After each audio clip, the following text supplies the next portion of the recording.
Good evening. The Board of Trustees of Cypress-Fairbanks Independent School District is now convened in a committee of the whole meeting on Thursday, November the 7th, 2013, in the boardroom of the Cypress-Fairbanks Independent School District Instructional Support Center, 10,300 Jones Road, Houston, Texas, at 6 p.m. for the purpose of reviewing that portion of the November 11th, 2013 school board agenda designated as action items and to hear designated reports and recognitions posted in the meeting notice as required by Texas law. No action will be taken at this meeting. I want to welcome the members of our audience and our television viewers to this meeting of the Board of Trustees. As the Cypress-Fairbanks Board of Trustees, we are here to set goals, listen to reports, approve budgets, contracts, personnel appointments, and make policy for the district. It is not the role of the board to make day-to-day operational decisions. The management and day-to-day operations of the district are the responsibility of the superintendent.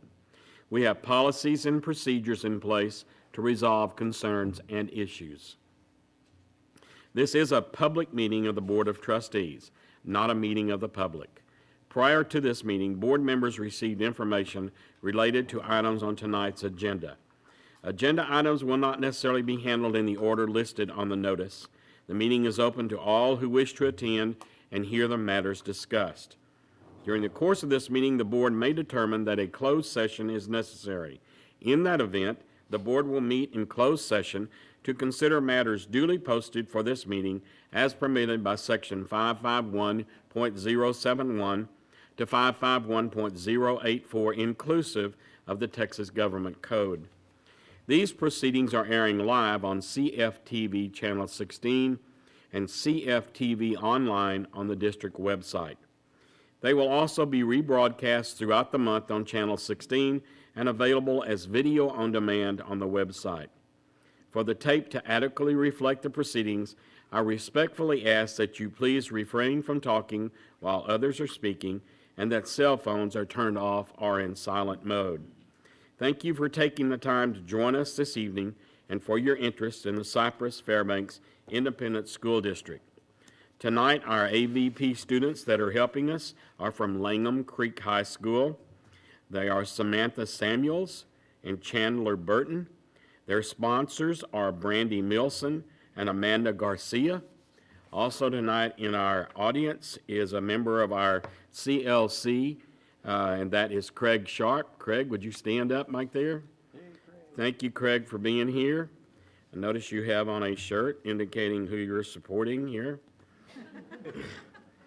And just on a side note, the board is thrilled to have one of our own back with us tonight, and Tom Jackson has come back to us, and we are thrilled to have him. So welcome back, Tom.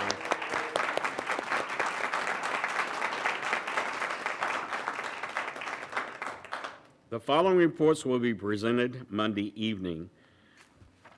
The administration will report on Monday evening on the Leadership Development Continuum.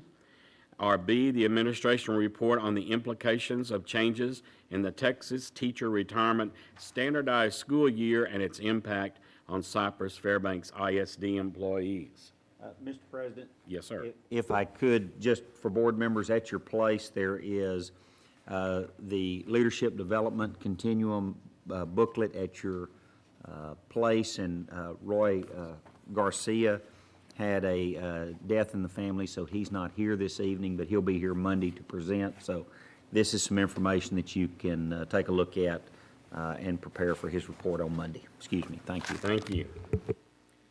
The board will now review and discuss the following action items. 5A, the board will consider awarding bids and contracts and are authorizing purchase orders as recommended in the posted agenda items.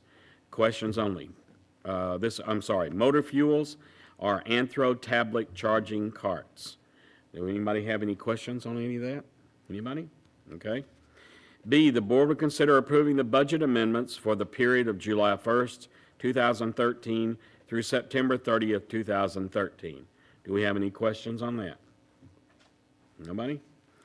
The board will consider approving the tax refunds of $500 or greater for Cypress-Fairbanks ISD. Do we have any questions on this? Nope. Moving along. The board will consider approving the minutes of the October 14, 2013 regular meeting. Do we have any questions or concerns on that? We're okay? Then we'll move into the action items, non-consent. The board will consider approving the first reading additions, revisions, or deletions to district policies. 1, DMC Local Professional Development, Continuing Professional Education, delete. 2, FEB Local Attendance, Attendance Accounting, revise. Do we have any questions on this? Can we move this to consent? Okay, Donna will move that to consent. B, the board will consider approving the Cypress-Fairbanks Professional Development and Appraisal System Certified Appraisers for 2013-2014 school year as outlined in the Certified Appraiser Report. Do we have any questions on this? Can we move this to consent? Is everybody okay with that? Thank you. C, the board will consider approving the district's 2013 Comprehensive Annual Financial Report and accept the auditor's report on the district's general purpose financial statements for the fiscal year ended June 30th, 2013. Presenter is Stuart Snow and Karen Smith, and we have a brief presentation. Mr. Snow. Thank you, President Covey, members of the board, and Dr. Henry. As you know, the Texas Education Code requires an annual audit of the district's financial statements and the audit report to be approved by the board within 150 days of the end of the fiscal year. Our independent auditors, Hereford, Lynch, Sellers, and Kirkham, have completed its audit of our financial statements and have issued its independent auditor's report on those financial statements for the fiscal year ended June 30, 2012, as well as its reports on our federal financial programs.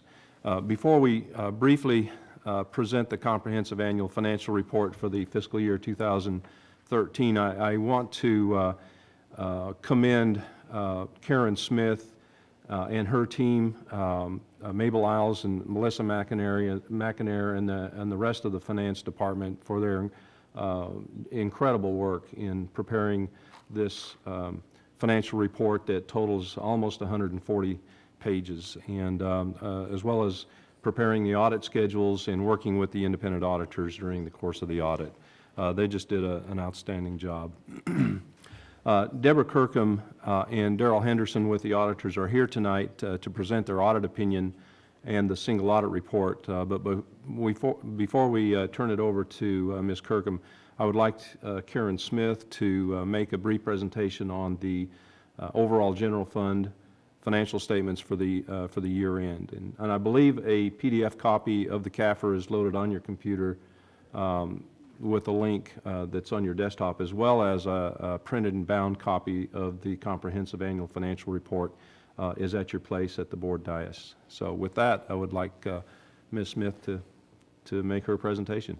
Thank you. Thank you, Mr. Snow. I'm here to present to you the results of the district's comprehensive annual financial report for the fiscal year ended June 30th, 2013. What you'll see up here on the screen is the statement of revenues, expenditures, and changes in fund balance for the general fund. You'll notice that total revenues of $725 million exceeded the expenditures of $670.5 million, to show an increase of revenues over expenditures of $54.7 million in the general fund.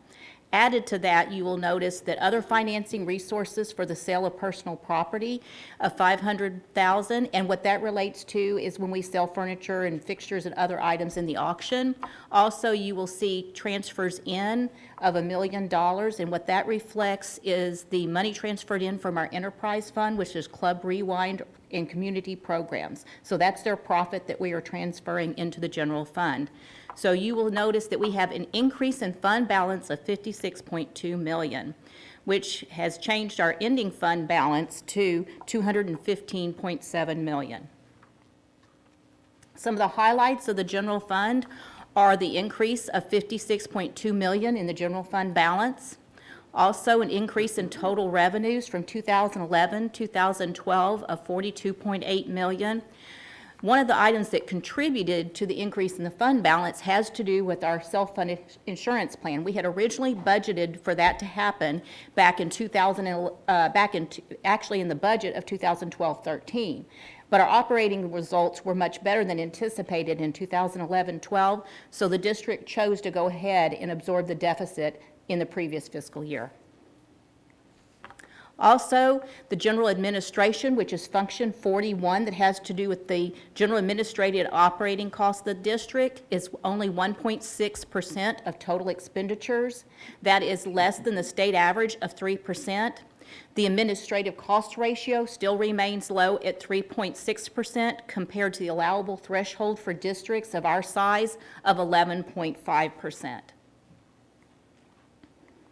I'm now going to turn it over to Debbie Kirkham so she can go over the auditor's report, and then we will be here to answer any questions you might have.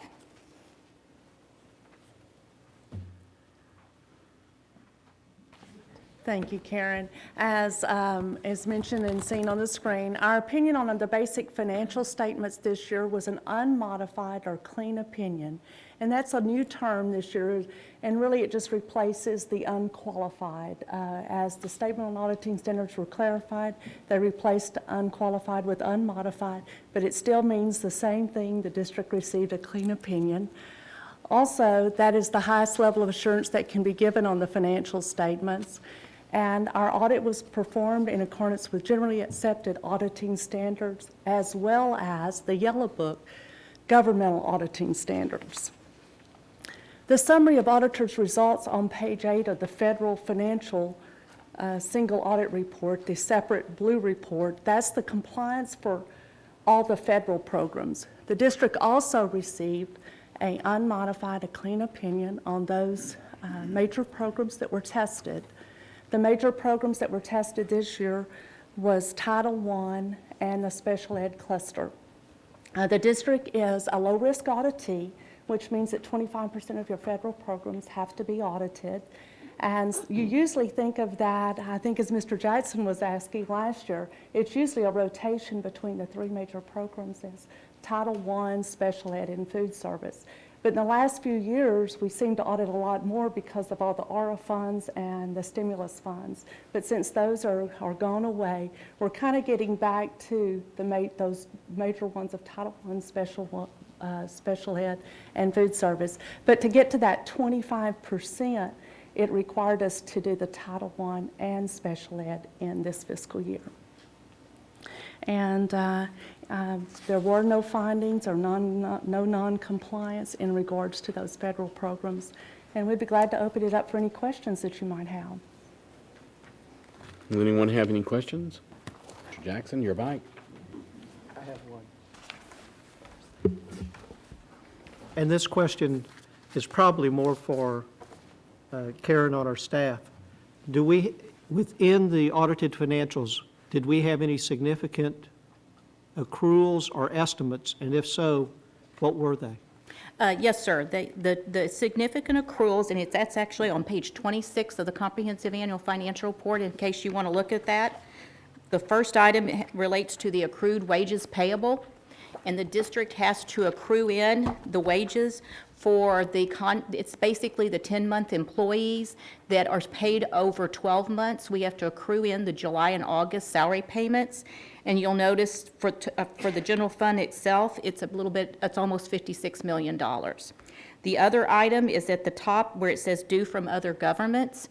That's our state aid accrual that is paid to us in July and August that relate to the previous school year.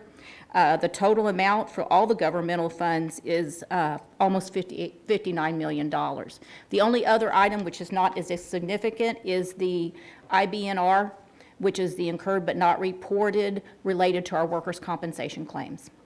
Thank you. Any other questions? Anyone?